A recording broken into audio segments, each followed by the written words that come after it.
Honorable Chief Minister will grace this occasion as chief guest today at 11:30 a.m. And we have former MD and CEO of Invest India, Shri Deepak Bagla, as our special guest. I request one and all to be kindly seated.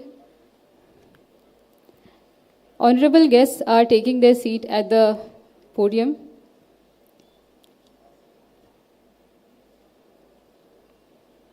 I request one and all to be kindly seated.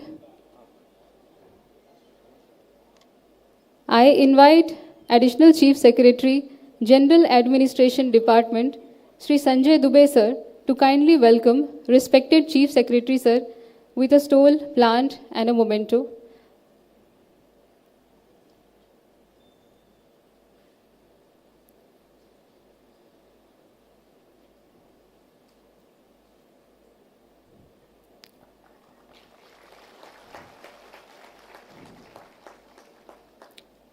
I request Director General RCVP Noruna Academy, Shri Sachin Sinha sir, to kindly come on stage and welcome our special guest, respected Shri Deepak Bagla sir, with a stole, plant and a memento.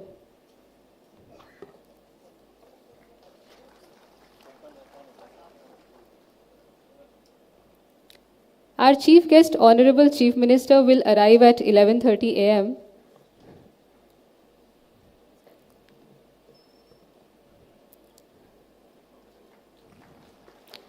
Our chief guest, Honorable Chief Minister, sir, will arrive at 11:30 a.m.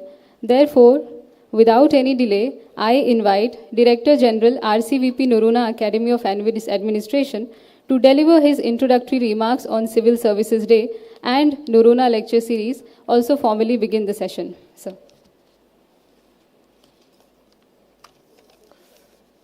Respected Chief Secretary Sir, Shri Anurag Jain, respected Shri Deepak Bagla, ACS JD, all the senior officers of different civil services and departments present here, winners of the CM Awards, ladies and gentlemen.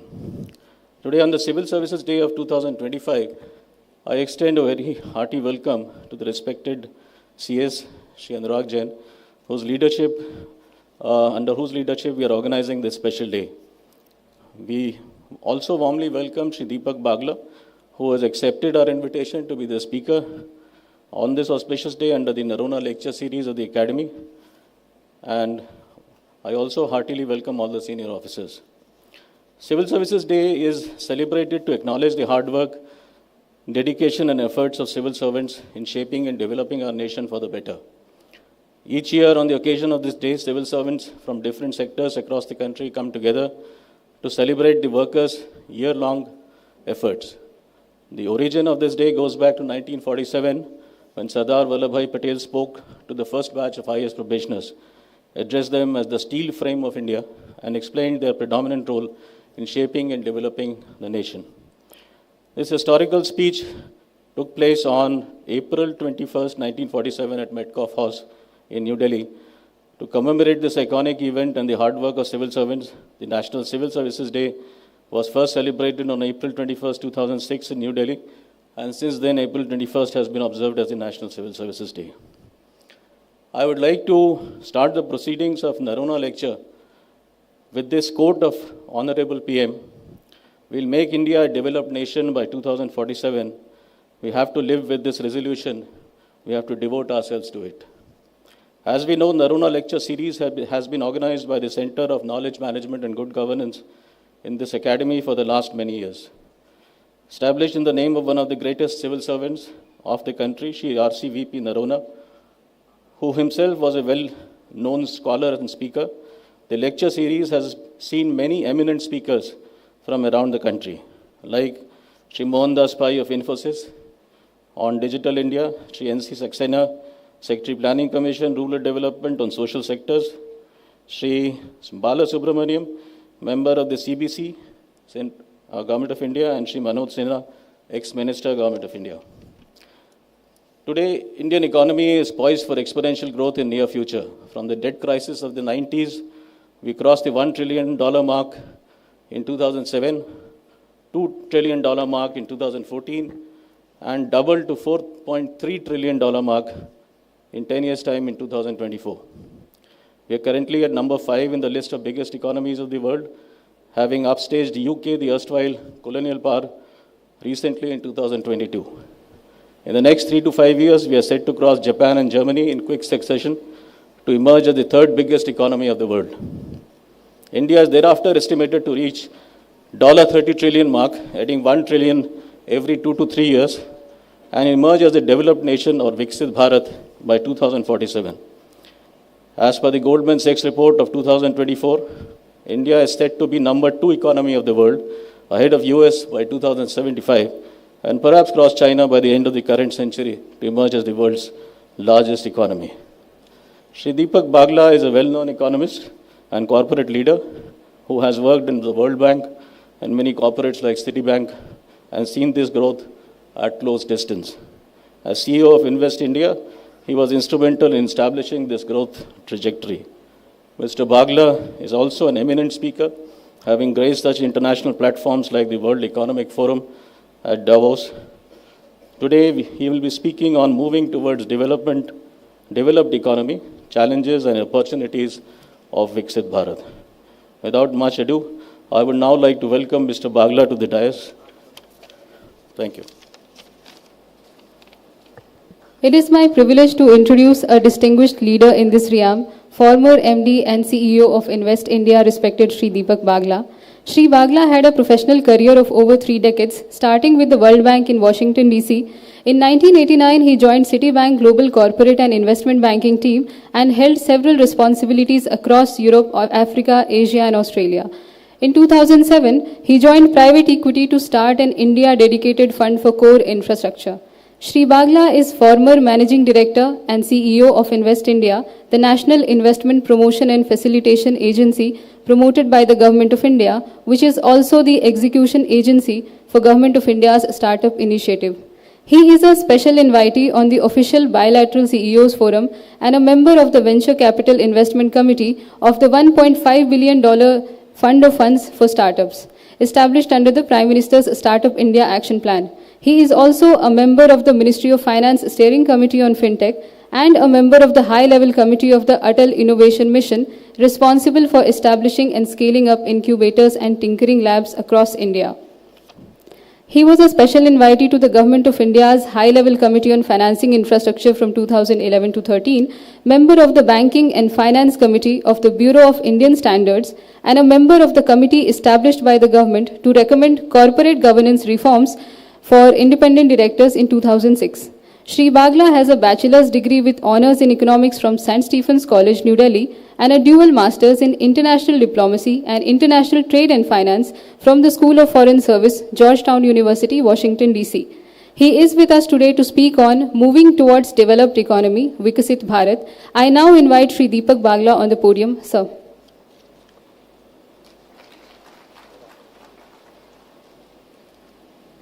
Thank you, ma'am. And Mr. Sinha, thank you very much for this morning. It's a pleasure to be here. And Mr. Sinha, I must also thank Mr. Khan for organizing such a great visit for me. And I must tell you, so the privilege is not just official, but it's also personal. And the reason why I'm telling you that is that one of my best childhood memories when I was a 6-year-old is of Mr. Noronha.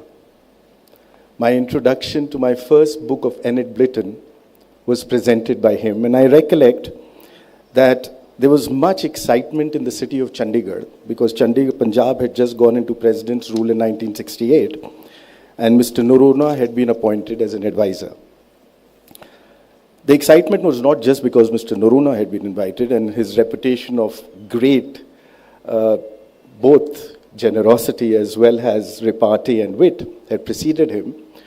But the order which was framed and sent by Delhi said that he was also entitled to a boat. Now everybody in Chandigarh was a little flummoxed because what will one do with a boat in Chandigarh? As you know, it's fairly landlocked. But I, as a young kid, was really very excited about it because I thought that the service was the best place to be where you can also get a boat. And I do remember asking him one evening that, sir, would you ever give me a chance to ride in your boat? And that's when he explained to me that unfortunately, the order from the Home Ministry got mixed. The order for the boat was supposed to go for the advisor in Kerala, but unfortunately the annexure got added to the one in Chandigarh, so that's why the boat was not brought in. But yes, I do remember a man of huge generosity, and some of the best Christmas lunches I've had in my life, actually there were two of them, were at his house in Chandigarh.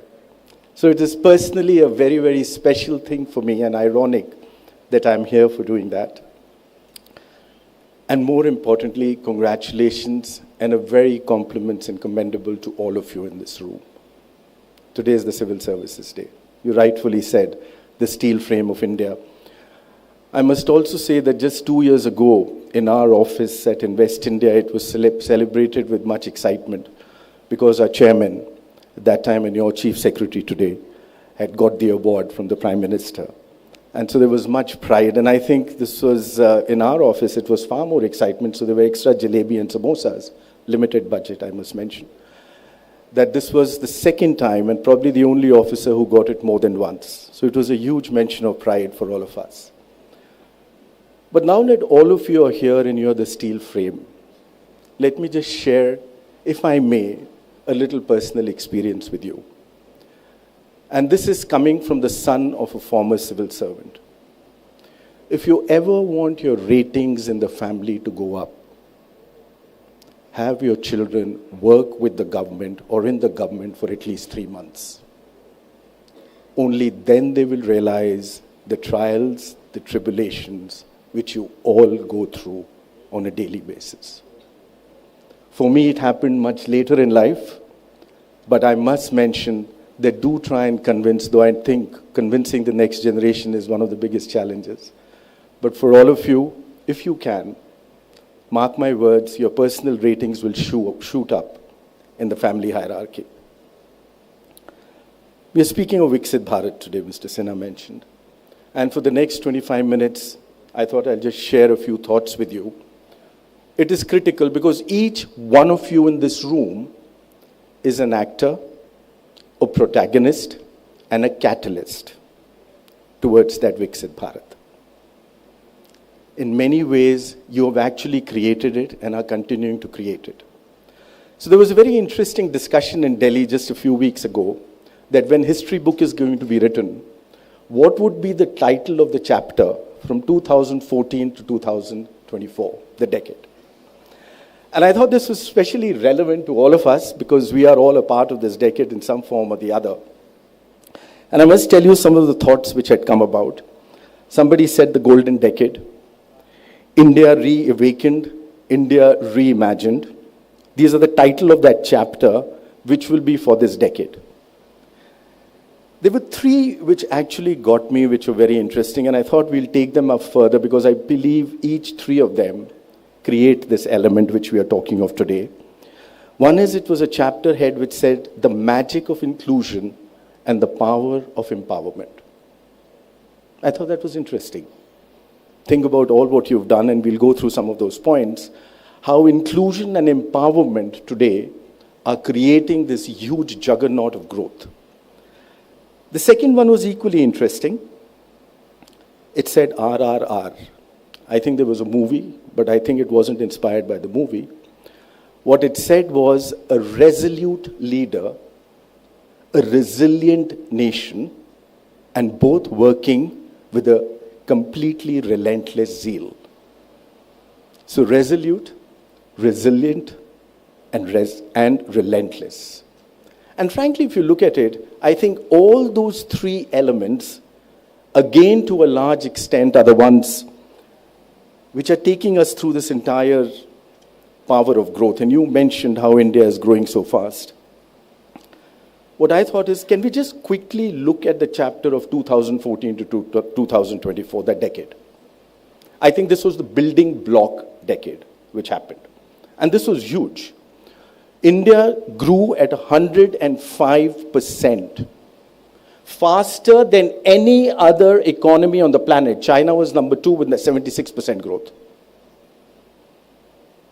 Think about this. We often forget because each one of you is so engrossed in your work.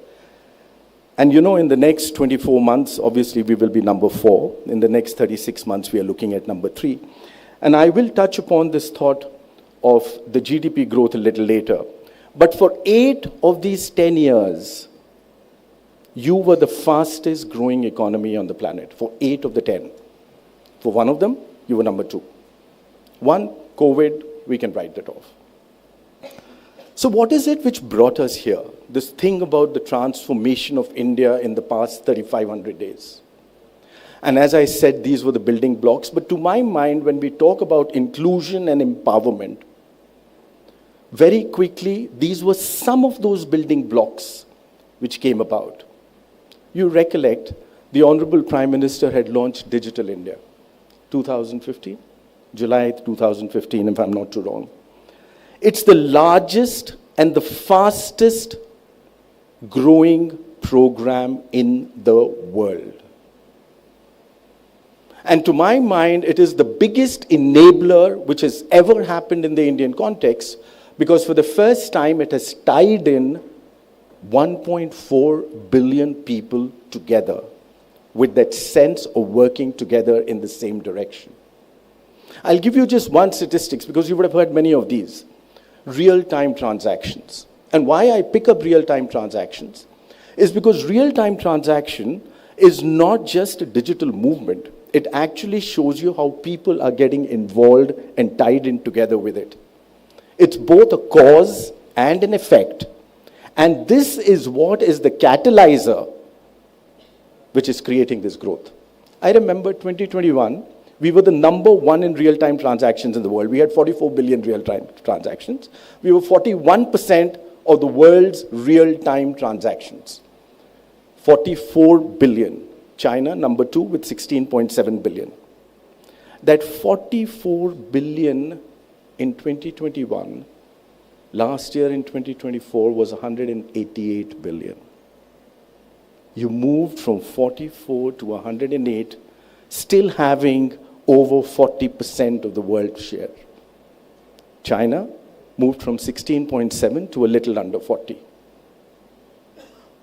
The impact of this building block is one of the fastest growing impacts, not just in our personal lives, but in the life of an economy, which is what it is changing. And I'll touch on that subject a little later very quickly. The second, if you recollect, Jan Dhan Yojana. Sir, you were one of the main people who were the execution of it. It is, I think, one of the biggest building blocks in the world. Let me just take you straight to what it has achieved for you last year. For the first time in Indian history, you have more girls and women enrolled in primary school, in secondary school, in senior school, in colleges. For the first time, think about that inclusion. The power which is bringing each and every of those 1.4 billion and changing the personality of this growth. Did you ever think of this change happening so fast? And problem is, we don't speak about it enough, because whenever we speak about it on international circuits, they look at it from a totally different perspective, where gender equality and empowerment is concerned. Think about it. And mind you that Jan Dhan Yojana is not just about opening banks. Let me take you for an example. The first time you got a credit card, the first time you got a checkbook, and you wrote that check. Think, go back in memory. It gives you a sense of power. It gave you a sense of dignity, and it gave you a sense of security. And think about, because each one of you has contributed to that, especially this room where it is concerned. And you have seen the people whose lives it has changed on a moment-to-moment basis. How families, villages, and towns have changed the way they spoke to each other, the confidence which has brought to them. It was not just about this. And talking about the Jan Dhan Yojana, you know, there is more money in women accounts, in urban Jan Dhan Yojana accounts than men. There are more women-oriented Jan Dhan Yojana accounts than men. It changed the structure even of how startups are coming up in tier 2, tier 3 cities. I'll tell you that about a little later when I touch on the startup part. But this has changed the entire fabric. Empowerment and inclusion. The magic of inclusion and the power of empowerment. These building blocks. And let me take you to the Startup India building block. You all know the statistics, starting with 400. Mr. Chief Secretary had led that effort from the Indian context in a large degree. And when the Prime Minister launched Startup India, I recollect he had said that he wanted to create a country of job givers, not job seekers. And you know what has happened in that startup thing? And I'm not even just going by the number of startups. I want to talk to you about the inclusion and empowerment today. Over half of the startups in India are from 770 districts of the 776 districts of India. They are not just from the 11 major centers, which was Bangalore or Gurgaon or something. Each one of them in those districts is now coming up with a startup. 67% of my women-led startups from tier 2, tier 3 cities are from there. Women in tier 2, tier 3 cities are leading the startup growth. 67% of women-led startups are coming from those small towns and cities. It's not just the Jan Dhan Yojana. Remember, I spoke to you about this changing that entire landscape. Our startups are across 58 sectors. And mind you, a startup is not just about an enterprise. A startup is there to give you a solution to a problem. A startup is there to help you do more with less. You have youngsters and people trying to give you solutions for 58 sectors. No other place in the world has done that. You are number 3 in the startup system. You're comparing yourself to the US. It started in 1960. 40, 24, 64 years old as a system. You're thinking of China, which started in 1992. You started in 2014. You're number 3 already, and you're solving those problems. These are the solutions which are creating that momentum of growth. These are the solutions where every young child you meet, and let me tell you, if you look, and sir, with due respect to IIMs and IITs, if you look at the complexion of youngsters which are looking for jobs after going to the best institutions in the world, and especially in India, the top kids today are doing startups and not joining corporates or banks, which I did at my time. They have the ability to take that risk, and they have the passion to solve a problem, and they have a purpose to create a nation. Think about it. These are not words. These are actual changes, and each one of you deal with these people on a regular basis. These are just some of those building blocks. And you remember that Make in India, which was started and launched by the Honorable Prime Minister? And I'm not just going to tell you about the mobiles. If you remember 2014, 15, 98% of our mobile phones were imported. You used to have this big Ericsson thick, which was more like a self-security device. Today, 99% of you are exporting those mobiles. But let me give you another one. In 2014, there were 600 companies in India which were, for a 10-year record, growing at 10% of the bottom line and top line. You know how many of them are there today? 6,000. 6,000 companies in India in the past 10 years have been growing consistently at over 10%. And in fact, if you look at the record of the past 3 years, it's over 20% that their growth has been.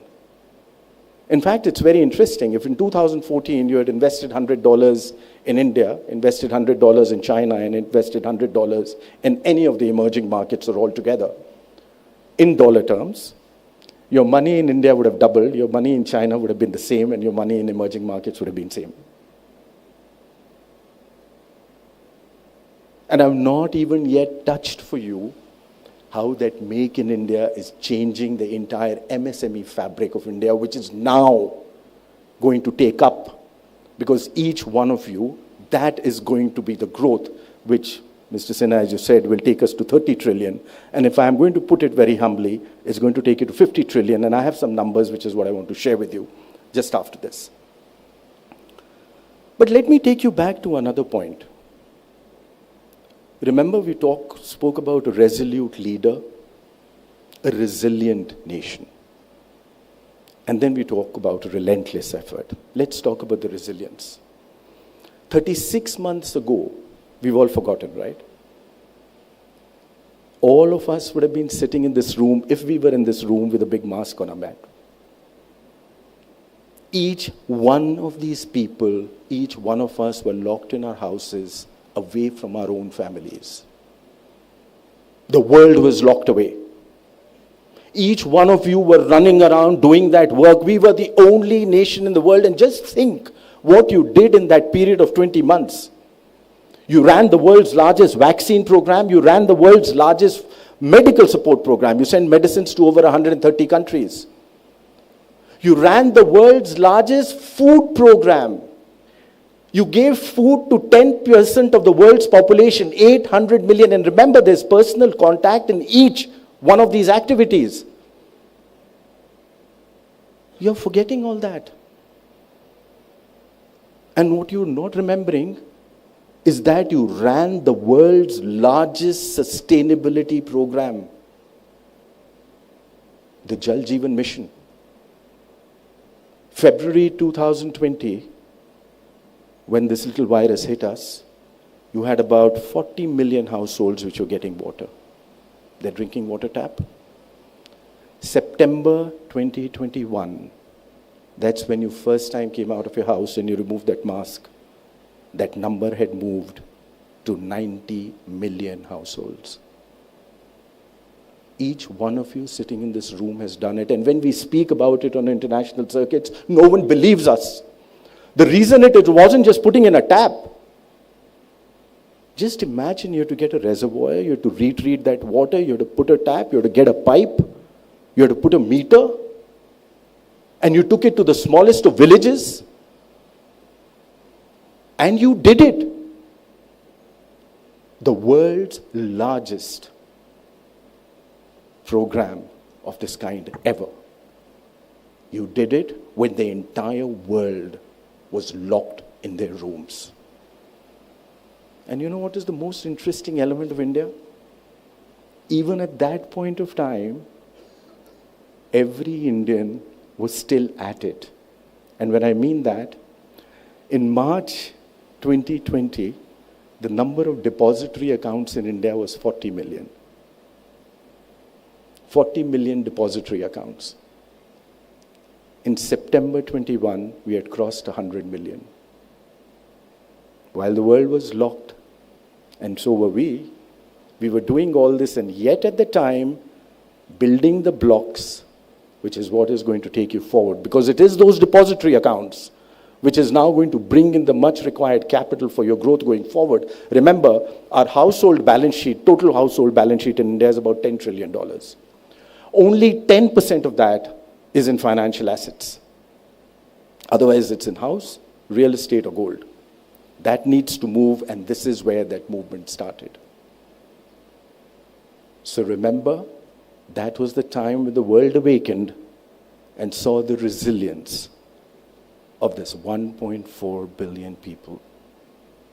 That even in the toughest time of human history, in our living history, nothing could have stopped it. That is how this juggernaut kept moving.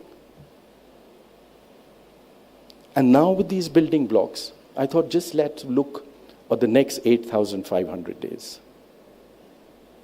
93% of India will be made in the next 8,500 days. Let me repeat that.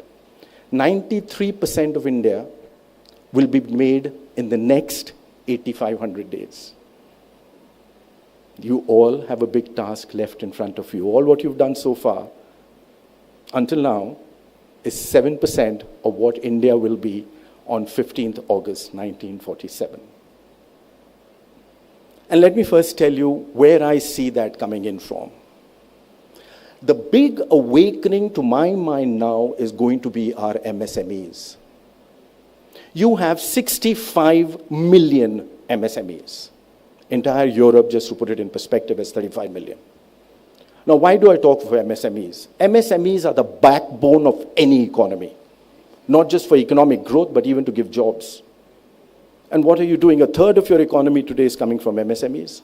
Close to 40% of your manufacturing is MSMEs, and over 45% is exports, right? And we need all these three elements. And why do I see that entire MSME element taking forth?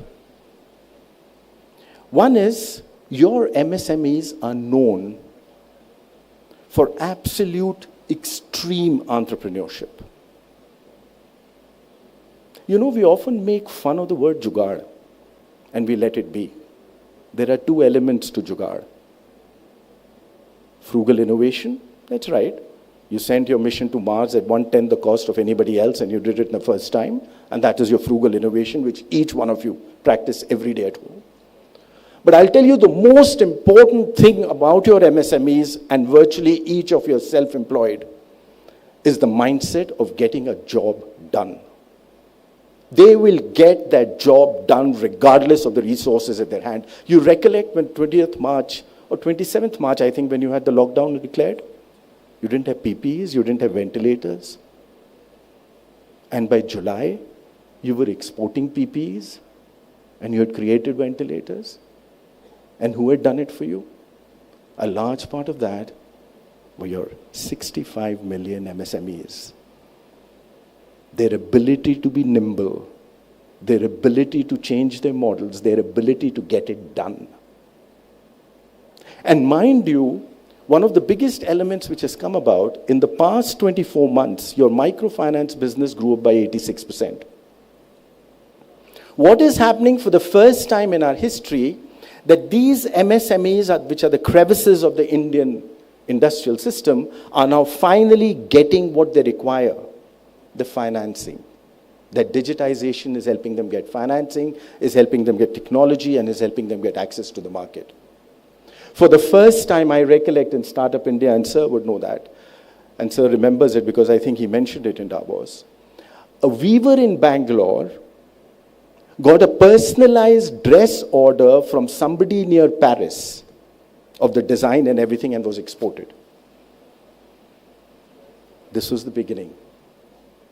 When your women help groups in Rajasthan are exporting papad to Malaysia. And you know, during COVID, our exports of turmeric from Lackadown, our exports of bhussi, what is that called? High rice husk, which we take for our stomach and constipation, went up by over 1,000%. These were all going from the small little villages to across the globe. This is just the beginning. And that MSME, which was otherwise getting financing at 20 to 22% is today, and still trying to make profit, is today now getting a financing at 12 to 14%. Thanks to that microfinance, and today has the ability to reach out to somebody else, another startup, who has a new idea on technology and doing it. That's how you got your PPEs and your ventilators. That's what we did during that point of time. We had matched them up with some of the bigger ones and with our startups to get that done. And they have access to global markets. Are you seeing that power of inclusion and the empowerment? And just imagine what happens when they wake up together with the 333 million self-employed of this country. This story has just begun.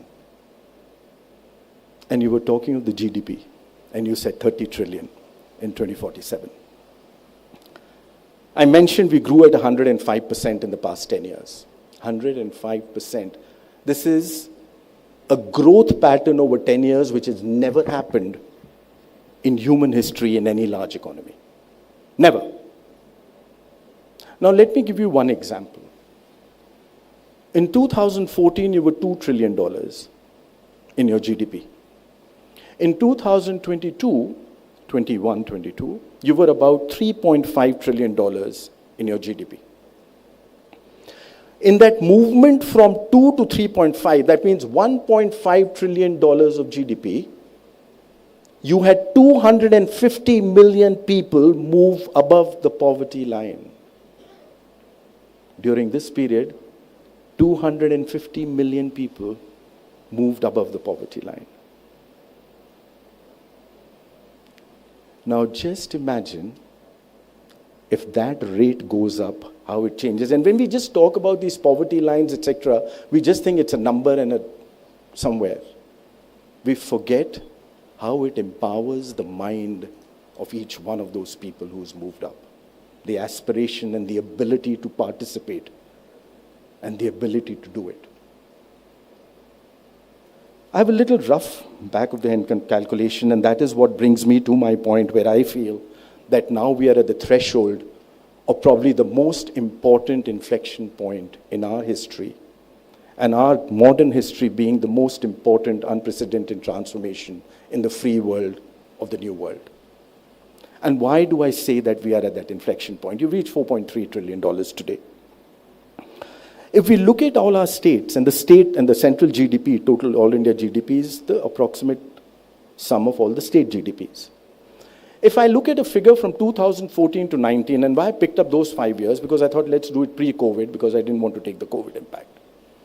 The average growth in those 5 years, 22 of your states, average, in those 5 years, grew at over 10%. In fact, we had states which grew at 19%, 20%. So did Madhya Pradesh at one point of time, your golden year. Now, 22 states from 2014 to 19 grew at an average of over 10% per CAGR. If I look and project to it for 15th August 2047, this adds up to 42 trillion. The last 14 states grew between 8 to 10%. That adds up to another 9 trillion. 42 plus 9 is 51.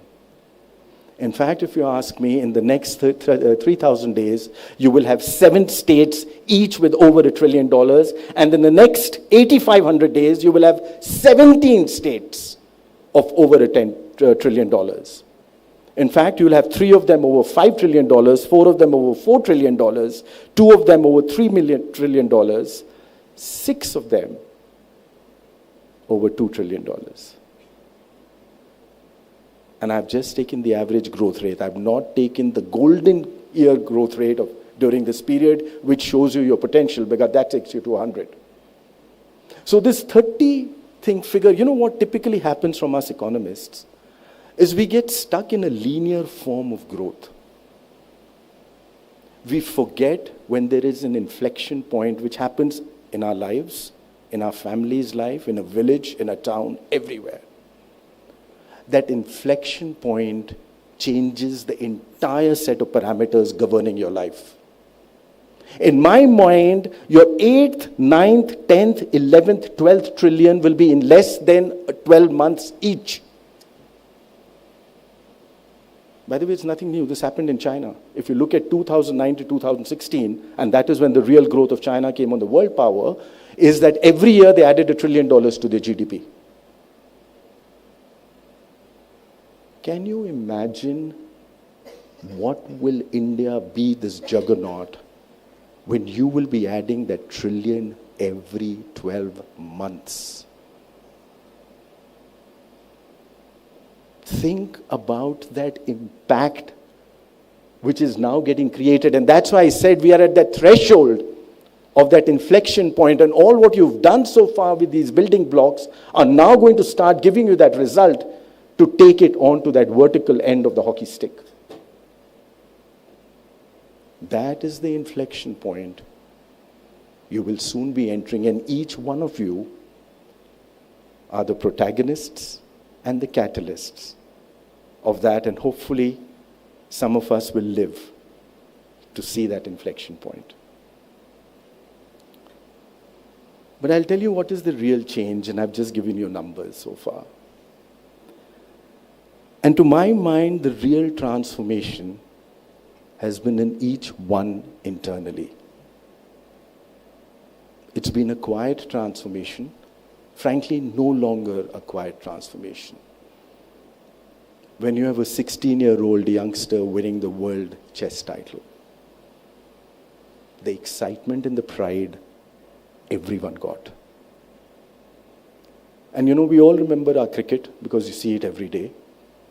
But don't forget 2023, for the first time in your history on the World Athletics meet, your 4x400 men reached the final. You were never even anywhere close on the athletic path.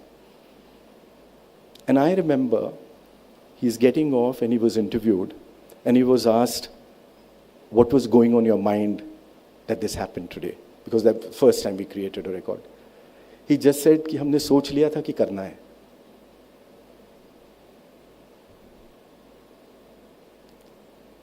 This is the new India.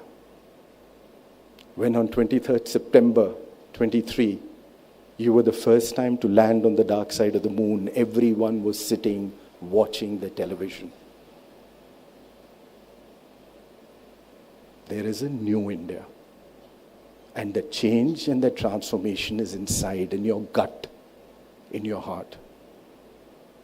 I experienced some part of it when we were creating Invest India.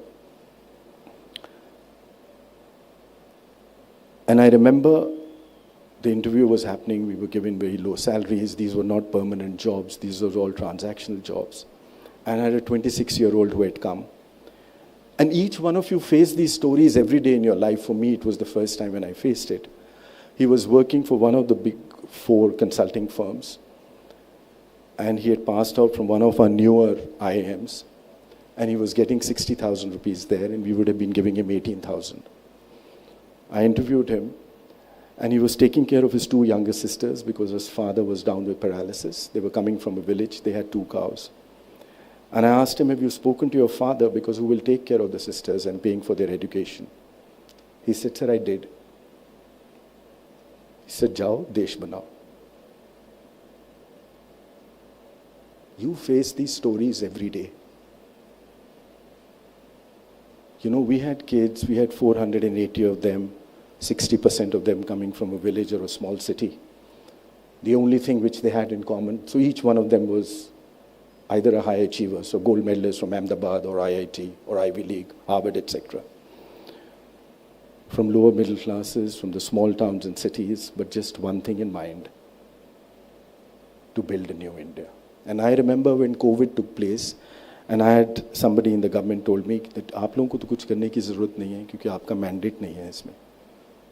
The first helpline in India, which started within 12 hours of the announcement, was done by the youngsters of Invest India. They did it amongst themselves. From seeing that cancer medicines were passed on to youngsters, from the entire relief program being happening, to supporting all of you. And you know what I liked at that point of time? Even all those who had left Invest India and working somewhere else came back online and they were working to do this. The big transformation is you now have a generation with a purpose. You have a generation which wants to make it happen. And it is all now going to be propelled and has been propelled. You have a resolute leader. You've seen that you're a resilient nation. And now together, how they're working relentlessly to make it happen. As that youngsters in that 4x400 meter athletics race said, कि मन दिमाग में आ गया था करना है. I think that now has come in every mind. Nothing can stop it now. And the next 8,500 days, you will be 20% of the world's population. You will be 21% of the world's workforce. You will be 22% of the world's middle class. And you will go back to where you were 300 years ago. You will be 24% of the world's GDP. The time has come. Thank you.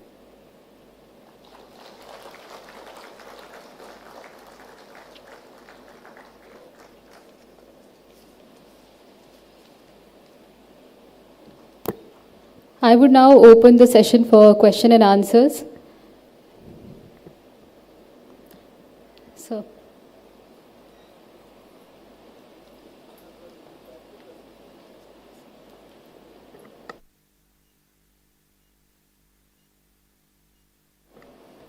please have a seat.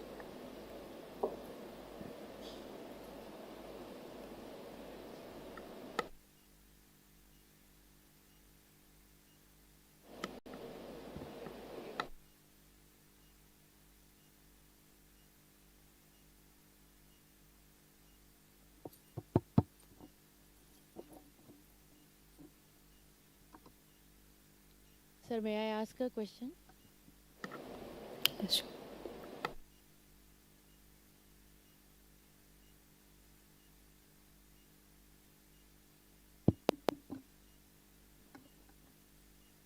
Sir, your speech was very encouraging, painted a very bright picture of our future and also the present. In terms of economy, I was wondering about how do you see the large-scale borrowings by state and large amount of money budget being spent in service, the repayments. Thank you, sir. Thank you, ma'am. Is this working? Yes, it is. See, ma'am, initially in a part of your development curve, every economy of the world has to push in a lot of capital which goes into development. Now, let me give you one number which came last 3 weeks ago. And to my mind, this should have been one of the biggest storylines as headlines which we lost. The incremental capital output ratio of India today is 4.5. In 2014, it was 7.5. Now, let me tell you what that meant. That for every extra 1 rupee of GDP, in 2014, you had to invest 7.5 rupees. Today, you're investing 4.4 rupees to get that 1 extra rupee of GDP. China is at 7%.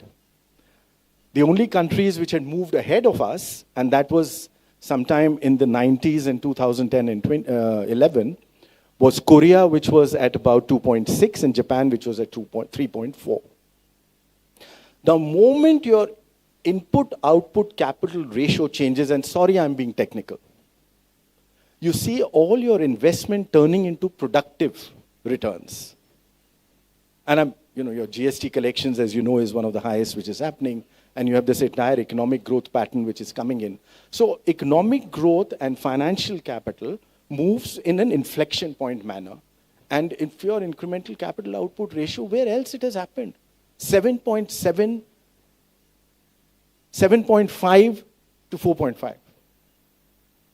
So to my mind, and by the way, your public debt has been quite in control. Your total state and government central debt together of the GDP is at about 14.5%, which for any developing economy of our size, which is a very robust set of earnings, which are core earnings, which are there, it is quite comfortable, ma'am, to look at it. In fact, we still have a cushion where we can take it. Look at every other parameter. Your inflation is between a 4 and a 6%. Your entire just bit of your currency fluctuation is happening, but on average, it is about 2 to 2.5% per annum. So sorry for getting technical as an economist, but essentially what I'm just trying to say is that a number of your parameters are so stable that you have your debt and your fiscal management system, I think, has been very well acclaimed globally.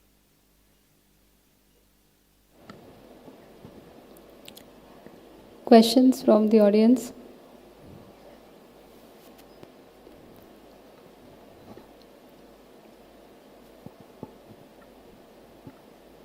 Sir.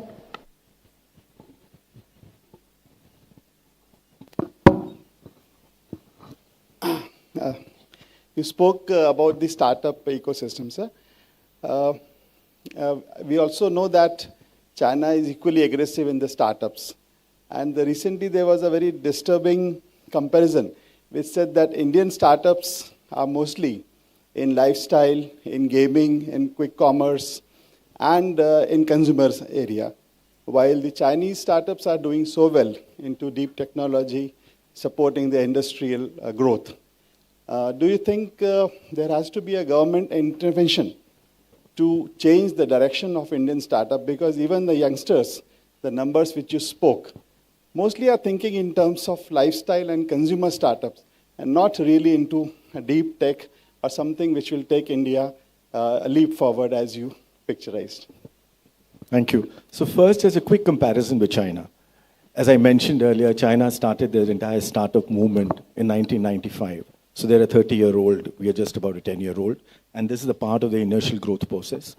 But after having said that, let me say, I think government policy has an extremely critical role in creating new elements of growth, including startups, engines of growth, if I may say.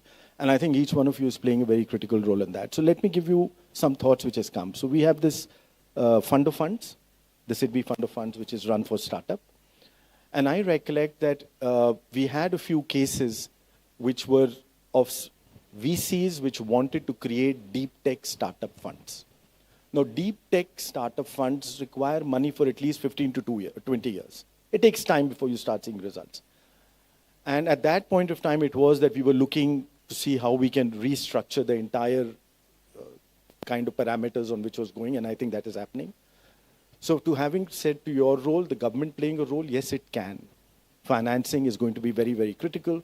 The things which are happening in China, they are giving funding at 2%. So capital cost just goes down immensely. And they're doing long-term startups, long-term funding, which is startups. But after having said that, let me tell you, we have close to about 800 startups, which are deep tech startups. We have close to about 2,000 startups, which are in defense, which are again doing some very interesting deep tech kind of activity and which are looking for orders. So as I see it, as your economy grows and as this entire system matures, and you will start seeing more capital flow coming into it. But even the kind of solutions they brought you for quick commerce, etc., I think some of them are great. Because the solution is not just for quick commerce, it's a solution which takes you across and has an impact on every other startup and other ideas which are creating. So it's not just job creation. It has a huge impact. So I personally think it is a part of an evolution. And if it's given more support, you'll start seeing the entire industry move in that direction much faster.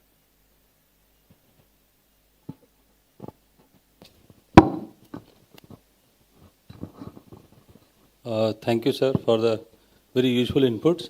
So mine is not a question as such. I'm just adding to what Neeraj sir mentioned in his question. The real issue I feel is at the core of government support to startup. So as of now, like DRDO is supporting startup in a big way. We all are aware of this. And space technology, ISRO is also supporting startups in a big way. The reason being there is an ecosystem there to engage new companies. Whereas in many PSUs and government departments, it is practically impossible or very difficult to engage a startup company. So unless we create a system which is kind of supported by the legislature and also the courts and other agencies like CVC, it is difficult to create substantive work for the startup while we have a lot of need for the startup. Thank you, sir. So that's a very, very relevant point you've taken up. I think it's very critical. There were some elements you had brought about that 5-year relaxation. It is already there in the government procurement policy. The problem is we have to start implementing what is already written. There used to be a time and people would say that because of CVC, people are not taking decision. The whole our law of corruption has been rewritten. Now it requires a permission of the government. So if something is done bona fide, it will always be protected. But if something is malified, we can't expect the protection. So also, I must add now, so DST, for example, was doing a lot of work. Then we started seeing some of the other government departments taking it on and buying from startups, that 5-year principle or previous track record, etc. To an amount amount of 5 crore, the government policy provides that up to an amount of 5 crore for innovative kind of a work, where you don't have any established place, you can give an order on nomination basis, or to single startup, you can fund that. So the good thing which we found was, so our oil PSUs and all, as you know, they started their own funds to support startups. So number of PSUs started coming in, BHEL and a number of the other ones. The good thing, sir, which started is now that we have the state governments taking huge initiative on startups and doing the startup fund of funds. For example, UP, that is coming out with a decent level of success. And not just creating new startups, but also purchasing from them and creating a marketplace for them. So I think that is now taking off in some of the Kerala, Karnataka, Andhra, Tamil Nadu. I mean, these are Kerala, by the way, has one of the best startup policies in the country. When we were doing the startup policy for the country, we looked at a lot from the Kerala one and learned from that. So a number of state governments have picked up enormously in doing it. I've always felt, sir, the real startup movement will happen when the corner sweet shop owner also invests in somebody else's startup. That is how this entire movement will start. And you're starting to see wo hona shuru ho gaya.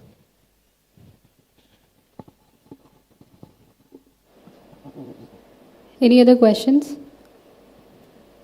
So. Thank you, sir, for a very, very useful and informative presentation.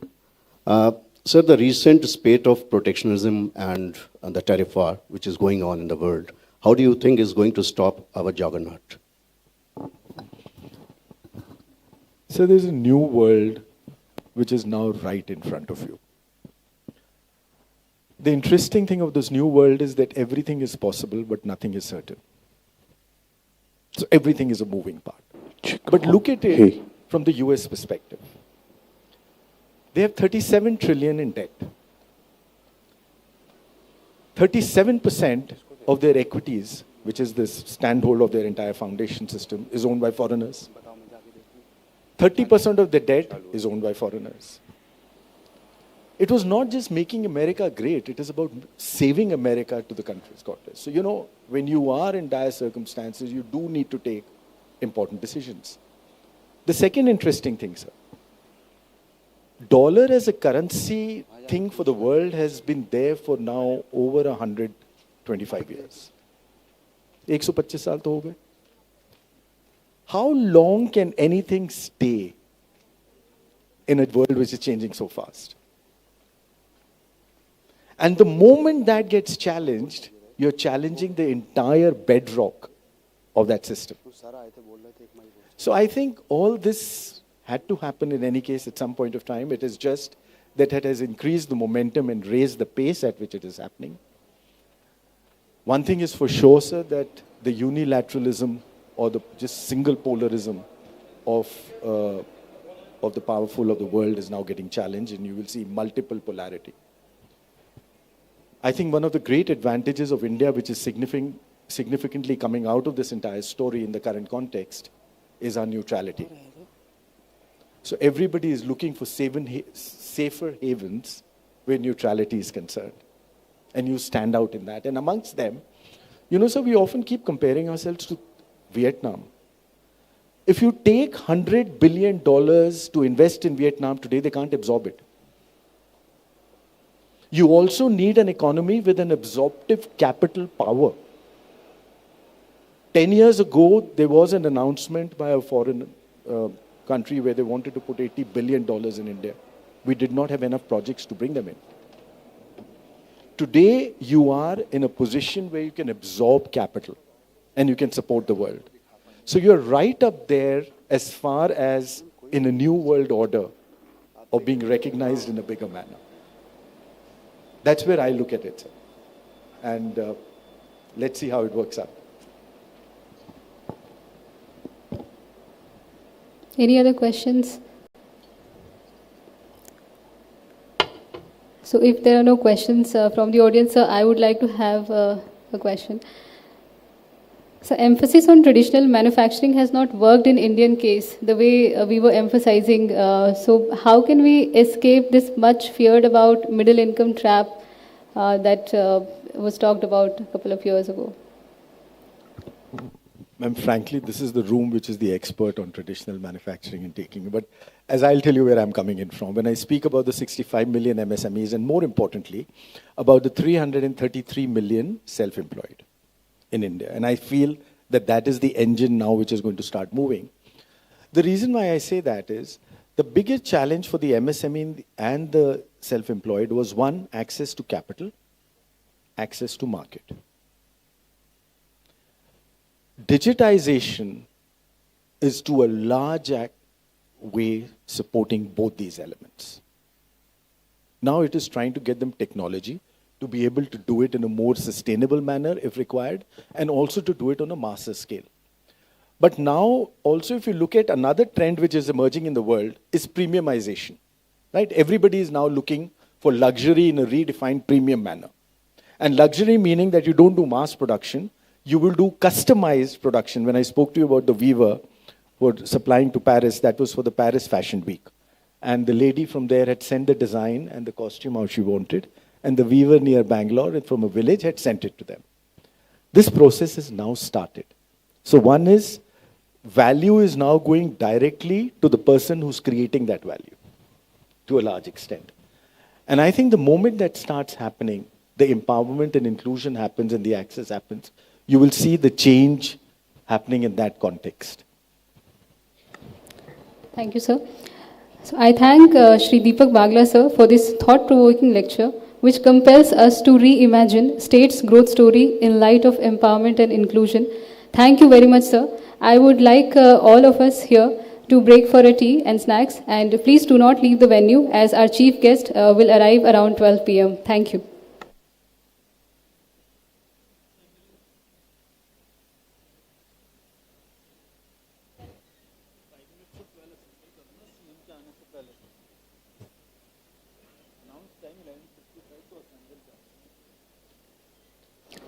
I also request everyone to please assemble back at 11:55 for the next session.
check.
check, check one, hey, check, sound check, hey, check, check, hey, sound check one, hey, check.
Joshi.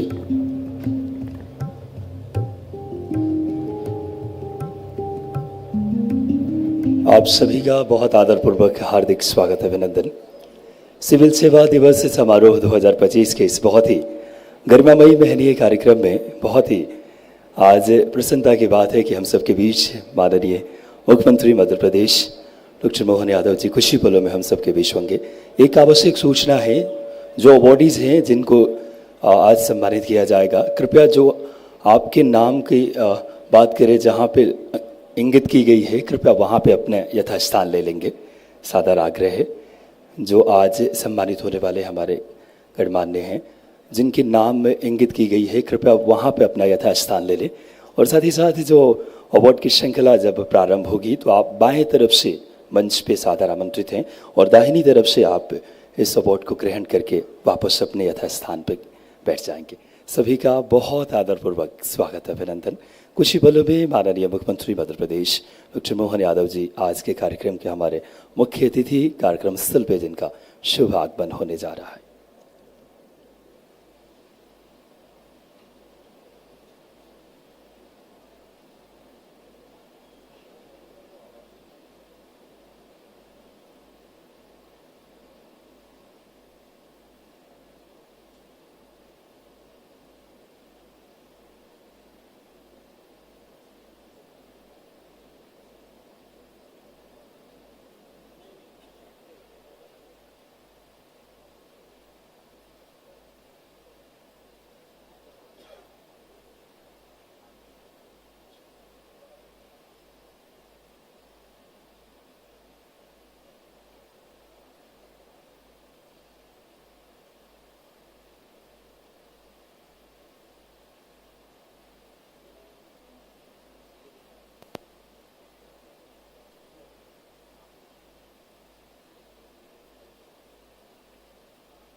माननीय मुख्यमंत्री जी का शुभ आगमन होने जा रहा है कार्यक्रम स्थल पे।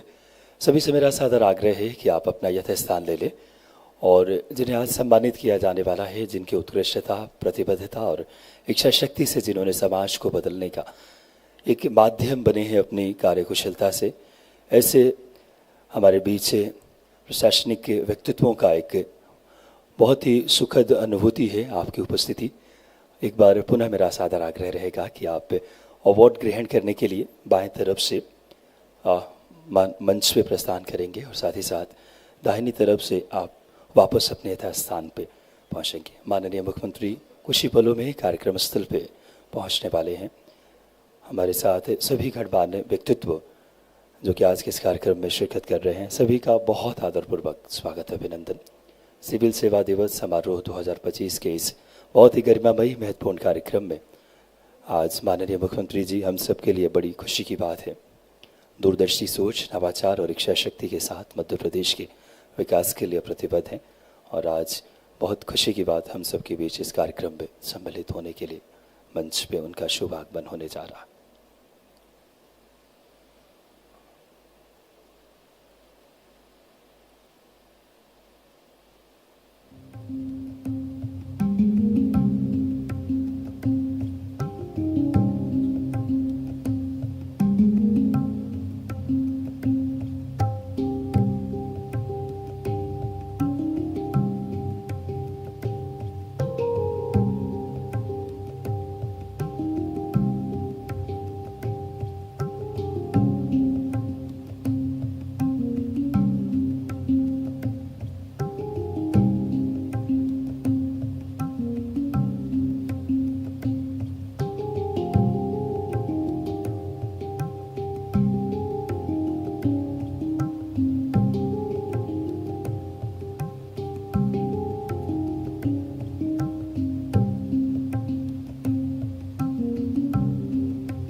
मेरा सभी अतिथियों से आग्रह है कि जो बाहर गैलरी में खड़े हैं कृपया आकर के अपना स्थान ग्रहण करें।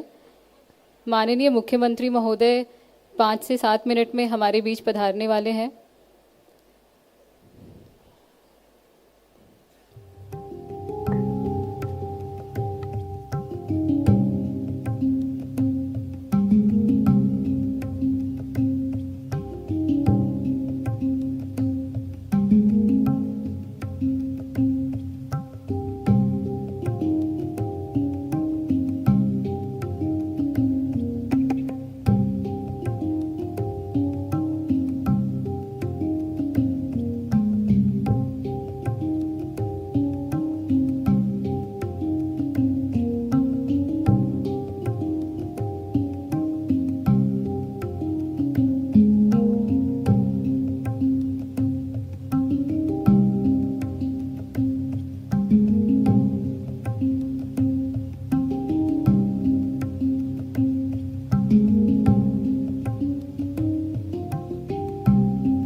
हमारे कार्यक्रम के मुख्य अतिथि माननीय मुख्यमंत्री जी हमारे बीच आ चुके हैं। माननीय मुख्यमंत्री महोदय का आज के इस कार्यक्रम में बहुत बहुत स्वागत है, हृदय से अभिनंदन है। माननीय मुख्यमंत्री जी हमारे बीच पधार चुके हैं, उनका बहुत बहुत स्वागत है, बहुत अभिनंदन है। मैं सभी अतिथियों से आग्रह करती हूं कि दीप प्रज्वलन कार्यक्रम कर शुभारंभ करें।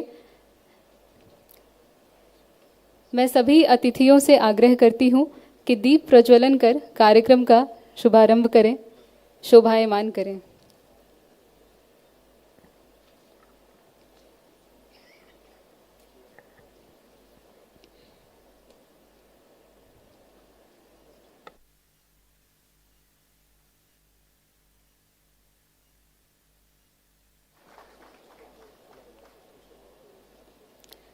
हिंदुस्तान का हृदय प्रदेश हूँ, हिंदुस्तान का हृदय प्रदेश हूँ, हृदय में हिंदुस्तान रखता हूँ। हिंदुस्तान का हृदय प्रदेश हूँ, हृदय में हिंदुस्तान रखता हूँ। न झुके सिर कभी ऐसा स्वाभिमान रखता हूँ, न झुके सिर कभी ऐसा स्वाभिमान रखता हूँ। आरोग्यं धन संपदः शत्रुबुद्धि विनाशाय दीपज्योतिर्नमोस्तुते, दीपज्योतिर्नमोस्तुते। मैं आमंत्रित करती हूँ अपर मुख्य सचिव सामान्य प्रशासन विभाग श्री संजय दुबे सर से कि वे मंच पर आएं और पौधा, अंगवस्त्र एवं प्रतीक चिन्ह से माननीय मुख्यमंत्री महोदय का अभिनंदन करें।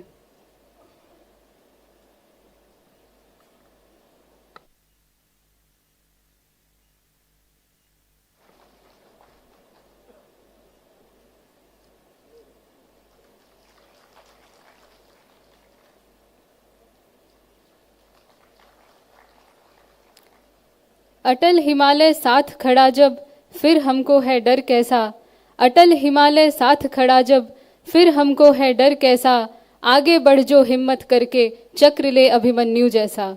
इन्हीं शब्दों के साथ मैं आग्रह करती हूँ हमारे स्थापना स्तंभ अपर मुख्य सचिव सामान्य प्रशासन विभाग आदरणीय श्री संजय दुबे सर से कि वे आएं और उत्कृष्टता पुरस्कार एवं सिविल सेवा दिवस की प्रासंगिकता के संबंध में परिचय प्रदान करें।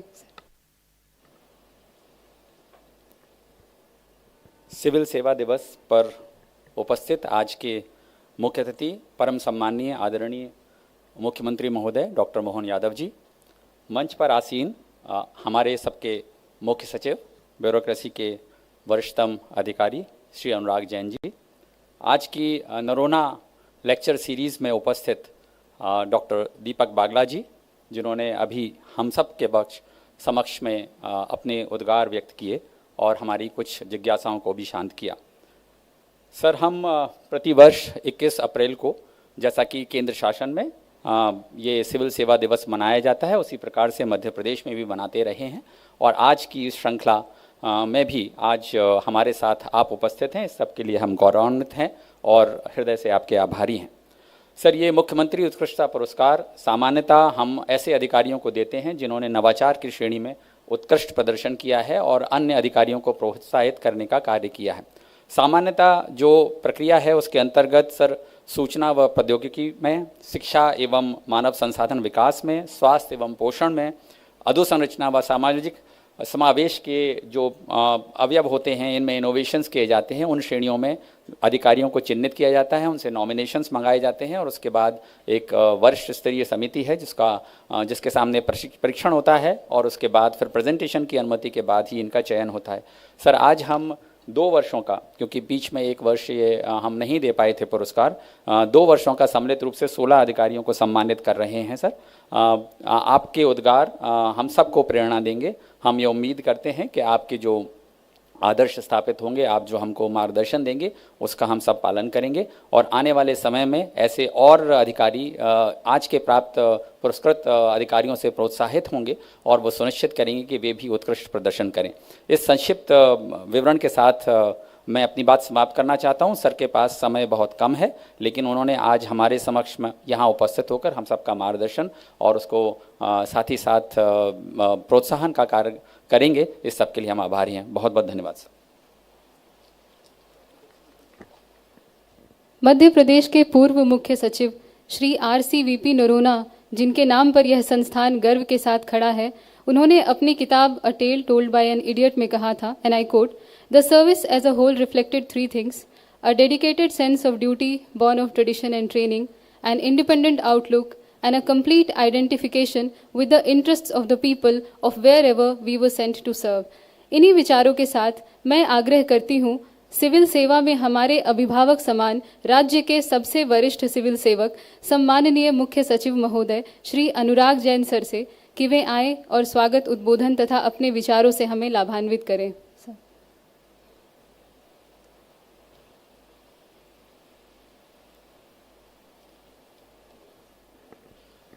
माननीय मुख्यमंत्री जी, श्री दीपक बागला जी, आज के नरोना लेक्चर सीरीज के मुख्य वक्ता और सभी साथी अधिकारियों,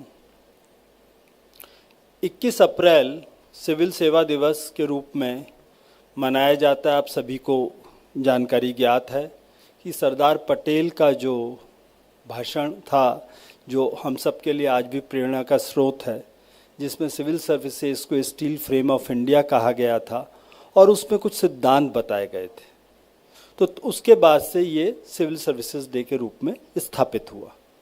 तो देखा जाए तो सरदार पटेल ने जो कहा वो एक तरीके से हमारे समक्ष एक आदर्श प्रस्तुत है, जिसको हम सबको अपनी ज़िंदगी में पालन करना चाहिए। उन्होंने 3 बातें बहुत प्रमुख बोली थी: डिग्निटी, इंटेग्रिटी एंड इनकरप्टेबिलिटी। इन 3 चीज़ों को ही यदि हम साथ में लेके चलें और उसके आज के परिप्रेक्ष्य में पुनः देखें तो लगभग सारी बात हमारी समझ आती है कि जिस प्रकार का एक सिविल सर्वेंट होना चाहिए। इस दिन को मैं ऐसे भी बहुत महत्वपूर्ण मानता हूं कि साल में एक दिन हमें इंट्रोस्पेक्शन करने का दिन होना चाहिए, जब हम ये सोचें कि एज ए सिविल सर्वेंट ये हमारे सिस्टम ने क्या अचीव किया। सर, अभी आपके पहले श्री दीपक बागला साहब ने एक बहुत ही इंस्पायरिंग लेक्चर दिया था, जिसमें ये बताया कि 2014 से 2024 के बीच में देश के जो विकसित भारत का स्वप्न या हमारा सोच है देश का, माननीय प्रधानमंत्री जी की लीडरशिप में, कि 2047 तक हम एक विकसित राष्ट्र होंगे, तो उसके बेसिक बिल्डिंग ब्लॉक्स रखे गए हैं। उस भाषण की कोर थीम थी resolute leader, resilient nation and relentless zeal के साथ इन सब चीज़ का क्रियान्वयन। तो ये जो कार्यक्रम की बिल्डिंग ब्लॉक हुई, ठीक बात है, जो पॉलिटिकल लीडर्स होते हैं वो एक विज़न देते हैं, एक मैक्रो बात पूरी बताते हैं, पर उन सबको इम्प्लीमेंट कौन करता है? उन सबको इम्प्लीमेंट करने वाले सभी हम साथी लोग हैं, जिनकी ये जिम्मेदारी बनती है कि उस विज़न को फील्ड में एक्चुअल में जाके स्थापित करें। तो इन पिछले सालों में हम लोगों ने क्या किया, क्या अच्छा किया, क्या और हम बेहतर कर सकते थे, और मुख्य बात ये कि आगे आने वाले समय में माननीय मुख्यमंत्री जी ने पूरा एक विज़न की बात की थी। मध्य प्रदेश को या देश को विकसित होना है तो हर राज्य को विकसित होना होगा। तो मध्य प्रदेश कैसे एक विकसित राज्य बने, उसके विज़न पर भी पूरी टीम काम कर रही है। सर, जो आपने 4 मिशन की बात की थी, तो 4 मिशन आपके लीडरशिप में हम लोगों ने जो डेवलप किए, फिर मंत्री परिषद ने उस पर अपना मार्गदर्शन दिया और वो मंजूर हो चुके हैं। तो हमारे सामने बिल्कुल साफ है कि 2047 तक की जो यात्रा है और उसके जो एक्शन प्लान पहले 5 साल के बने हैं, उनको इम्प्लीमेंट करना, जिससे कि जो एक रास्ता है जो दिख रहा है सामने, उसको अचीव करने के लिए तरफ चलना। तो सर, हम सभी साथियों की ओर से आज के इस पवित्र दिन में, जो कि सिविल सर्विसेज के लिए बहुत ही महत्वपूर्ण होता है, हम आपको विश्वास दिलाना चाहते हैं कि आपके इस जो विकसित मध्य प्रदेश का स्वप्न है, जो विज़न रखा है आपने, उसको पूर्ण करने में कोई कोर कसर नहीं छोड़ेंगे। किस प्रकार से और हम बेहतर करें, किस प्रकार से हम संवेदनशीलता के साथ काम करें, करप्शन फ्री, गुड गवर्नेंस की बात करें। जब देश विकसित होगा तो विकसित किसके लिए होगा? हमारे देश के नागरिकों के लिए होगा। तो ईज़ ऑफ डूइंग बिजनेस और ईज़ ऑफ लिविंग, ये एक सेंट्रल थीम हमारे काम की होनी चाहिए। इस पे हम सब मिलके काम काफ़ी कर रहे हैं। मुझे विश्वास है कि हम सभी साथी लोग इस उद्देश्य की तरफ कि एक ऐसे देश का निर्माण हो जहाँ विकास का मतलब केवल एक भौतिक सुख सुविधा या आमदनी से ना हो, जहाँ एक आम आदमी की ज़िंदगी ऐसी बेहतर हो कि वो जो करना चाहता है, जो टैगोर साहब ने बोला था, where the mind lives without fear, हर व्यक्ति उसकी इच्छा का काम तब तक कर सके जब तक कि वो किसी दूसरे की स्वतंत्रता में खलल नहीं डालता। हर व्यक्ति को जब इतनी आज़ादी होगी, ये कब होगी? जब उसको अपनी बेसिक रोजी रोटी की चिंता नहीं होगी। जो काम उसे अच्छा लगता है, पसंद है, उसको करके वो अपनी ज़िंदगी को एक बेहतर और समृद्ध ज़िंदगी बना पाएगा। वो एक विकसित राष्ट्र, उस स्तर तक हमें लोगों को पहुंचाना है, हमारे सबको मिलके। हम लोग जो वरिष्ठ लोग हैं सर, हम लोगों की तो शायद सेवा काफ़ी कम बची होगी, हमारे जो ACS साथी, PS साथी हैं, पर मुझे विश्वास है जो यंग ऑफिसर्स हैं उनके कंधों पे ये दोहरी जिम्मेदारी है। जो हुआ अभी तक अच्छा हुआ, जैसा हुआ, जितना हुआ हमारी जनरेशन ने किया है, पर यंग जनरेशन, जैसा कि बागला साहब ने अपनी बात में एक बहुत अच्छी चीज़ बोली थी कि अभी जो न्यू इंडिया है, चेंजिंग इंडिया है, उसका हर व्यक्ति विश्वास से लबालब भरा हुआ है कि हम ये करके दिखाएंगे। और उसी जनरेशन के सिविल सर्वेंट सब हमारे साथ आ रहे हैं और उस पर हम लोगों को भी बहुत आशा और विश्वास है कि ये जो न्यू इंडिया है, विकसित इंडिया का स्वप्न लेके हम लोग आगे चल रहे हैं, उसमें हम लोग अवश्य सफल होंगे। एक बार पुनः मैं सभी साथी अधिकारियों को सिविल सर्विसेज डे की बहुत बहुत बधाई देता हूँ। धन्यवाद।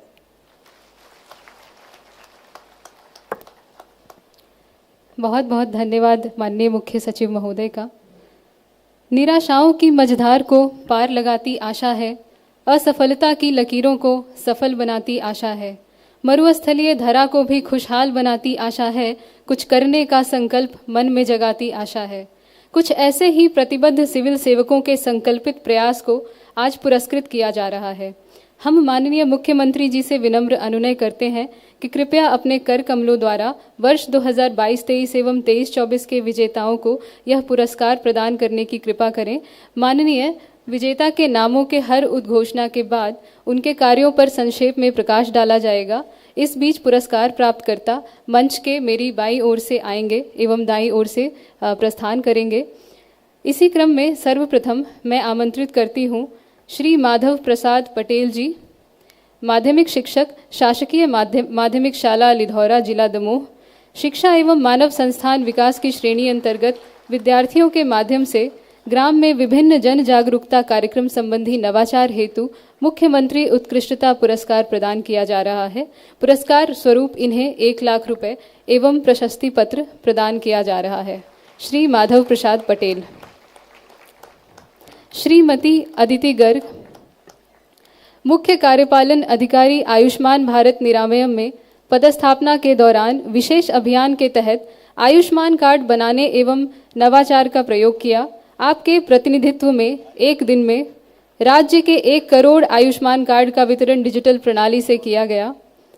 इन्हें स्वास्थ्य एवं पोषण श्रेणी अंतर्गत मुख्यमंत्री उत्कृष्टता पुरस्कार प्रदान किया जा रहा है। श्रीमती अदिति गर्ग।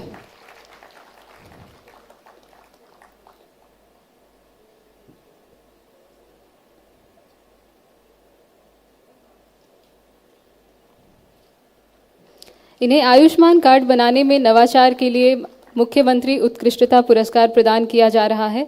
पुरस्कार स्वरूप इन्हें 1 लाख रुपए एवं प्रशस्ति पत्र प्रदान किया जा रहा है। इसी क्रम में डॉक्टर इंदिरा दांगी, सहायक प्राध्यापक हिंदी, शहीद भगत सिंह शासकीय स्नातक महाविद्यालय आष्टा, जिला सीहोर में पदस्थापना के दौरान शिक्षा एवं मानव संसाधन विकास श्रेणी अंतर्गत शिक्षण पद्धति से छात्रों का पढ़ाई के प्रति रुचि जागृत करने संबंधी नवाचार हेतु मुख्यमंत्री उत्कृष्टता पुरस्कार प्रदान किया जा रहा है। डॉक्टर इंदिरा दांगी। पुरस्कार स्वरूप इन्हें 1 लाख रुपए एवं प्रशस्ति पत्र प्रदान किया जा रहा है। श्रीमती शारदा डुडवे, श्रीमती शारदा डुडवे जो कि माध्यमिक शिक्षक हैं, शासकीय कन्या शिक्षा परिषद चंद्रशेखर आजाद नगर भाभरा, इन्हें सामाजिक समावेश एवं सशक्तिकरण श्रेणी अंतर्गत छात्र छात्राओं को स्कूली जीवन में आत्मनिर्भर बनाने संबंधी नवाचार हेतु मुख्यमंत्री उत्कृष्टता पुरस्कार वर्ष 2022-23 प्रदान किया जा रहा है। श्रीमती शारदा डुडवे, पुरस्कार स्वरूप इन्हें 1 लाख रुपए एवं प्रशस्ति पत्र प्रदान किया जा रहा है। इसी क्रम में अगले विजेता हैं श्री आलोक पौराणिक। श्री आलोक पौराणिक प्राथमिक शिक्षक, शासकीय रानी दुर्गावती कन्याशाला पथरिया, जिला दमोह, शिक्षा एवं मानव संसाधन विकास अंतर्गत डिजिटल स्मार्ट क्लास के माध्यम से पढ़ाए जाने का प्रयास संबंधी नवाचार हेतु इन्हें मुख्यमंत्री उत्कृष्टता पुरस्कार प्रदान किया जा रहा है। श्री आलोक पौराणिक, पुरस्कार स्वरूप इन्हें 1 लाख रुपए एवं प्रशस्ति पत्र प्रदान किया जा रहा है।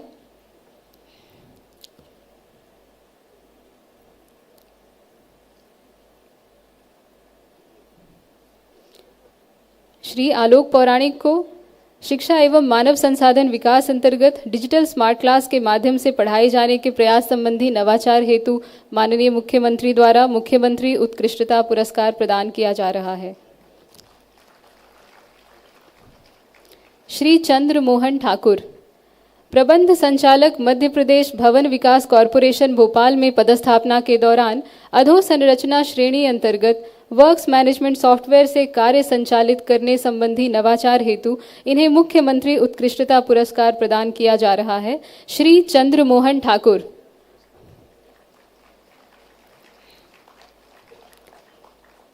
इन्हें अधोसंरचना श्रेणी अंतर्गत वर्क्स मैनेजमेंट सॉफ्टवेयर के कार्य संचालित करने संबंधी नवाचार हेतु मुख्यमंत्री उत्कृष्टता पुरस्कार प्रदान किया जा रहा है। पुरस्कार स्वरूप इन्हें 1 लाख रुपए एवं प्रशस्ति पत्र प्रदान किया गया। डॉक्टर यशपाल सिंह, प्राचार्य एकलव्य आदर्श आवासीय विद्यालय भोपाल द्वारा शिक्षा एवं मानव संसाधन विकास श्रेणी अंतर्गत शिक्षा के माध्यम से सर्वांगीण विकास संबंधी नवाचार किया गया। इसी नवाचार हेतु इन्हें मुख्यमंत्री उत्कृष्टता पुरस्कार प्रदान किया जा रहा है। डॉक्टर यशपाल सिंह, पुरस्कार स्वरूप इन्हें 1 लाख रुपए एवं प्रशस्ति पत्र प्रदान किया जा रहा है। श्री संजय जोशी, श्री संजय जोशी, प्रबंधक मध्य प्रदेश विद्युत वितरण कंपनी भोपाल द्वारा नागरिक सेवा प्रदाय सूचना प्रौद्योगिकी एवं सुशासन श्रेणी अंतर्गत अधिभार संरक्षण उपकरण का डिजाइन एवं विकास किया गया। इस नवाचार हेतु इन्हें मुख्यमंत्री उत्कृष्टता पुरस्कार प्रदान किया जा रहा है। श्री संजय जोशी, पुरस्कार स्वरूप इन्हें 1 लाख रुपए एवं प्रशस्ति पत्र प्रदान किया जा रहा है। श्री अमित तोमर, श्री अमित तोमर, प्रबंध संचालक मध्य प्रदेश पश्चिम क्षेत्र विद्युत वितरण कंपनी इंदौर में पदस्थापना के दौरान नागरिक सेवा प्रदाय सूचना प्रौद्योगिकी एवं सुशासन श्रेणी अंतर्गत सेंट्रल इनवॉइसिंग तथा बिलिंग सॉल्यूशन का विकास किया गया। इस नवाचार हेतु इन्हें मुख्यमंत्री उत्कृष्टता पुरस्कार प्रदान किया जा रहा है। श्री अमित तोमर, पुरस्कार स्वरूप इन्हें 1 लाख रुपए एवं प्रशस्ति पत्र प्रदान किया जा रहा है। श्री ऋषभ गुप्ता, श्री ऋषभ गुप्ता, कलेक्टर जिला देवास की पदस्थापना के दौरान शिक्षा एवं मानव संसाधन विकास श्रेणी अंतर्गत स्मार्ट टीवी के माध्यम से शिक्षा प्रदान करने संबंधी नवाचार किया गया। इस नवाचार हेतु इन्हें मुख्यमंत्री उत्कृष्टता पुरस्कार प्रदान किया जा रहा है। श्री ऋषभ गुप्ता, पुरस्कार स्वरूप इन्हें 1 लाख रुपए एवं प्रशस्ति पत्र प्रदान किया जा रहा है। श्री गणेश शंकर मिश्रा, प्रबंध संचालक मध्य क्षेत्र विद्युत वितरण कंपनी भोपाल में पदस्थापना के दौरान शिक्षा एवं मानव संसाधन विकास श्रेणी में कार्मिकों की केंद्रीयकृत एवं रियल टाइम निगरानी संबंधी नवाचार किया गया। इस नवाचार हेतु इन्हें मुख्यमंत्री उत्कृष्टता पुरस्कार प्रदान किया जा रहा है। श्री गणेश शंकर मिश्रा, पुरस्कार स्वरूप इन्हें 1 लाख रुपए एवं प्रशस्ति पत्र प्रदान किया जा रहा है। श्री दिव्यांग सिंह, मुख्य कार्यपालन अधिकारी Indore smart city development limited द्वारा रोजगार एवं आर्थिक विकास श्रेणी में ग्रीन बॉन्ड के पब्लिक इशू संबंधी नवाचार किया गया। इस नवाचार हेतु इन्हें मुख्यमंत्री उत्कृष्टता पुरस्कार प्रदान किया जा रहा है। श्री दिव्यांग सिंह, पुरस्कार स्वरूप इन्हें 1 लाख रुपए एवं प्रशस्ति पत्र प्रदान किया जा रहा है। इन्होंने ग्रीन बॉन्ड के पब्लिक इशू संबंधी नवाचार किया है, इस हेतु इन्हें मुख्यमंत्री उत्कृष्टता पुरस्कार प्रदान किया गया है। श्री प्रवीण सिंह अढ़ायच, कलेक्टर जिला सीहोर की पदस्थापना के दौरान शिक्षा एवं मानव संसाधन विकास श्रेणी अंतर्गत मुख्यमंत्री अध्ययन केंद्र की स्थापना करने का महत्वपूर्ण योगदान दिया। इस नवाचार हेतु इन्हें मुख्यमंत्री उत्कृष्टता पुरस्कार प्रदान किया जा रहा है। श्री प्रवीण सिंह अढ़ायच, पुरस्कार स्वरूप इन्हें 1 लाख रुपए एवं प्रशस्ति पत्र प्रदान किया जा रहा है। प्रोफेसर बेला सचदेवा, सहायक प्राध्यापक गृह विज्ञान, माता जीजाबाई शासकीय स्नातकोत्तर कन्या महाविद्यालय इंदौर द्वारा शिक्षा एवं मानव संसाधन विकास श्रेणी अंतर्गत दृष्टिबाधितों के उज्जवल भविष्य के लिए पहल करते हुए दृष्टिबाधितों के लिए शिक्षा संबंधी समस्त जरूरतों को पूरा किया गया। इस नवाचार हेतु इन्हें मुख्यमंत्री उत्कृष्टता पुरस्कार प्रदान किया जा रहा है। प्रोफेसर बेला सचदेवा, पुरस्कार स्वरूप इन्हें 1 लाख रुपए एवं प्रशस्ति पत्र प्रदान किया जा रहा है। इन्होंने दृष्टिबाधितों के लिए शिक्षा संबंधी समस्त जरूरतों को पूरा करने का नवाचार किया है।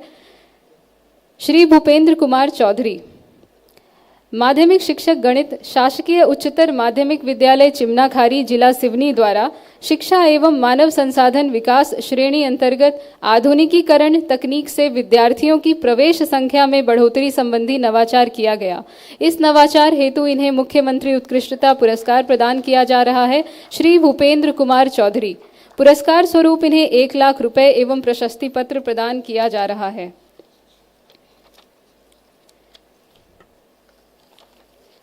सुश्री शीला दाहिमा आज हमारे बीच उपस्थित नहीं हैं। अतिरिक्त सचिव माध्यमिक शिक्षा मंडल में पदस्थापना के दौरान प्रेरणादायी वीडियो के माध्यम से परीक्षा की तैयारी संबंधी नवाचार हेतु इन्हें शिक्षा एवं मानव संसाधन विकास श्रेणी में मुख्यमंत्री उत्कृष्टता पुरस्कार दिया गया है। पुरस्कार वितरण का यह क्रम यहीं समाप्त होता है। मैं आग्रह करती हूँ सभी अतिथियों से कि वह अपना स्थान ग्रहण करें। पुरस्कार वितरण का यह क्रम यहीं समाप्त होता है। मैं आग्रह करती हूँ सभी अतिथियों से कि वे अपना स्थान ग्रहण करें। हमारा राज्य आगे बढ़ रहा है। विकास का लाभ आज पंक्ति में आखिरी बैठे व्यक्ति तक भी पहुँच रहा है। पारदर्शिता, उत्तरदायित्व तथा शुचिता की मिसाल बन रहा है। गरीब, युवा, किसान एवं नारी सशक्तिकरण के लिए निरंतर मिशन मोड में कार्य कर संकल्प से सिद्धि तक पहुँच रहा है। माननीय मुख्यमंत्री जी, आपके दूरदर्शी नेतृत्व, बेजोड़ कर्मठता और बेमिसाल समर्पण लोक सेवकों को अनंत ऊर्जा से भर रहा है। माननीय, आपके सपनों का राज्य और राज्य विकास के इस महापर्व में सिविल सेवक अपनी पूरी ऊर्जा और श्रद्धा के साथ समर्पित हैं। हमारा माननीय मुख्यमंत्री महोदय से विनम्र अनुनय है कि वे इस अवसर पर हम सबका दिशा निर्देशन करें, हमें संबोधित करें, हमें राह दिखाएं। माननीय मुख्यमंत्री महोदय।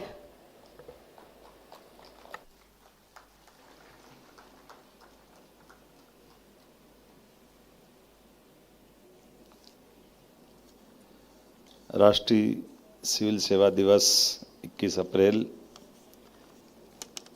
पूरे देश में आज़ादी के बाद कई ऐसे परमात्मा जब कुछ अच्छा करने जाता है तो उसके लिए ऐसे सारे प्रयास कर लेते हैं, ऐसे प्रबंधन जम जाते हैं कि जो वाकई में बहुत दूरगामी दृष्टि से अपना असर छोड़ते हैं। आज के इस कार्यक्रम में हमारे बीच प्रमुख सचिव माननीय अनुराग जी हमारे बीच पधारे, विद्वान हमारे वक्ता। मैं आपके बारे में जब पढ़ रहा था और आपकी ये सब कामों के लिए जिस प्रकार का आपका अनुभव है, 3 दशक में वर्ल्ड बैंक में, सिटी बैंक में, प्राइवेट इक्विटी में, यूरोप, एशिया, अफ्रीका, ऑस्ट्रेलिया, फिर आपकी जो डिग्रियां हैं वो अंतर्राष्ट्रीय कूटनीति, अंतर्राष्ट्रीय व्यापार, वित्त में दोहरी स्नातकोत्तर डिग्री। दीपक जी, मैं आपका स्वागत करता हूँ, अभिनंदन करता हूँ मध्य प्रदेश की इस धरती पर। जो मैंने प्रारंभ किया कि हमारे अपने देश की आज़ादी के समय परमात्मा ने 20वीं शताब्दी में ये जो मौका दिया, तो ऐसे कई कारण से, कई प्रकार से अतीत के सारे अच्छे बुरे अनुभवों के बावजूद भी एक नींव भरने के लिए भविष्य की भारत की आज़ादी के साथ कितने प्रकार से परमात्मा ने कृपा की है। दो उदाहरण ध्यान में मेरे को आते हैं कि सिविल सर्विस का क्या महत्व है। एक उदाहरण लगभग 2200 साल से भी पहले वाला है, जब सिविल सर्विस के लिए एक व्यक्ति ने कितना बड़ा उपक्रम किया, कितनी मेहनत की, एक राजा बनाया ढूंढ ढांड करके। याद है दीपक जी? हाँ, अनुराग जी कह रहे हैं चाणक्य ने चंद्रगुप्त को ढूंढा, चंद्रगुप्त के लिए नंदवंश का साम्राज्य हटाया, सब कुछ किया। उन्होंने राजा तुम बन जाओ, लेकिन महामंत्री तो मैं बनूंगा, चीफ सेक्रेटरी मेरे को बनाओ, बाकी तो तुम्हारी मर्जी है जो कर। तो ये जो हमारे देश के प्रति जो ललक है, भावना है, उन काम को काम करने के तरीके हैं। और इतना ही नहीं, चाणक्य अकेले नहीं बने, जो प्रशासनिक दक्षता के आधार पर नंद साम्राज्य के भी अमात्य, जिसको राक्षस कहते थे, वो राक्षस काम के प्रति अपने काम की निष्ठा के कारण से, निष्ठुरता के कारण से, उनकी भी योग्यता के बलबूते पे उनको भी फिसलने नहीं दिया, उनको भी पकड़ पकड़ के वो भाग रहे और भागने वाले को पकड़ के लाए कि तुम अपने काम के आधार पर जाने जाते हो, तुम ये राजनिष्ठा के बलबूते पे तुम अपनी क्षमता का अन्याय करोगे, देश के साथ अन्याय करोगे। ये उनको एहसास कराया और वो अपने लगे थे उस अपनी क्षमता के बजाय राजनिष्ठा के लिए। बड़ा अद्भुत उस समय का अनुभव है और कितना अलग प्रकार का संयोग है। मैं वो जो जिस उदाहरण की बात कर रहा हूँ कि जिनने सर्विस के मानसिकता से पूरा उपक्रम किया, और उसके उल्टे सरदार वल्लभ भाई पटेल ने, वो तो सर्विस से नहीं आते थे, वो तो एडवोकेट थे, लेकिन सर्विस के लिए क्या क्या करना चाहिए, कैसे करना चाहिए, जो उनने उद्गार व्यक्त किए और जिनके बारे में आपने बताया है, समय की कमी कि हमारी ये जो फ्रेमवर्क बनाया है कि हमारे लोक सेवकों का आचार विचार व्यवहार क्या होना चाहिए, उनको किस प्रकार का ध्यान रखना चाहिए। मैं ऐसे उदाहरणों से हमारी ये सिविल सर्विस की लंबी लाइन जो खींची हुई है, आज मुझे इस बात का गर्व है कि पूरे देश में जो आप लोगों ने काम किया वो अद्भुत है। लेकिन ये और आनंद की चीज़ है कि हमारे मध्य प्रदेश का योगदान भी बहुत बड़ा है देश के लिए और प्रदेश के लिए। आप सबको बधाई देना चाहूँगा, आपने इस चीज परंपरा को निभाया। कई प्रकार के कई सारे लोगों ने अलग अलग भूमिका में इसको बहुत उत्कृष्टता से निभाया। लेकिन मैं भी पुरस्कार दे रहा था तो मेरे उस तीनों तरह के तालमेल कर रहा था कि आखिर मैं दे क्या रहा हूँ। सर्टिफिकेट भी मिल रहा है, एक प्रतीक चिन्ह भी मिल रहा है, लेकिन वो 1 लाख का चेक बहुत बड़ा दिख रहा था मेरे तो मैंने कहा दे क्या रहे, क्या प्रोत्साहन दे रहे हैं हम, जब हम अपनी नवाचार की बात कर रहे हैं और डिजिटल युग में चेक का भी अब महत्व है कि नहीं, ये सोच रहा था मैं हमारे लिए ये प्रकटीकरण में। लेकिन ये उससे बड़ी बात ये है कि इनके सबके नवाचारों का मैंने सीएस से बोला कि संकलन करके अपने राज्य व्यवस्था में सुशासन के लिए इनका उपयोग करना चाहिए, ताकि बाकी अपने भविष्य की दृष्टि से ये सारे नवाचारों पे हमारी सरकार काम करे।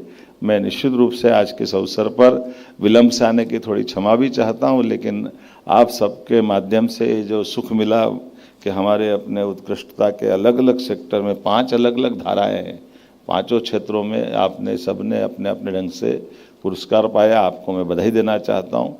आपकी अपनी योग्यता के बलबूते पर आपने अपने ढंग से काम को करते हुए अपनी पहचान बनाई।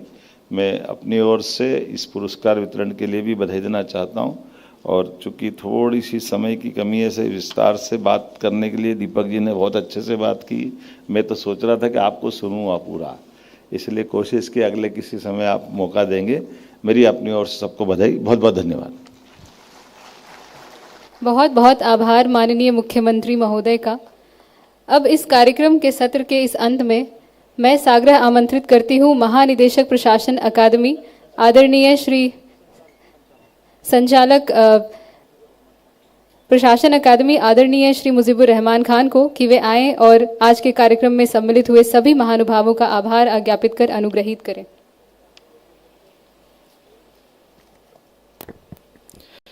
सिविल सेवा दिवस के अवसर पर हमारे बीच मंचासीन हमारे प्रदेश के यशस्वी मुख्यमंत्री आदरणीय डॉक्टर मोहन यादव जी, मंच पर उपस्थित मुख्य वक्ता